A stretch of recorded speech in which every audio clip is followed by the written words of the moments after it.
నిందలెన్ను సహించాను జీవితంలో, హింసలెన్ను భరించాను సిలువ యాగంలో.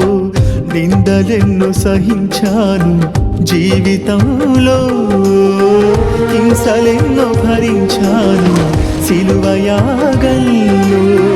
దేహమంత దెబ్బలేనని, రక్తమంత కారుతుందని సిలువను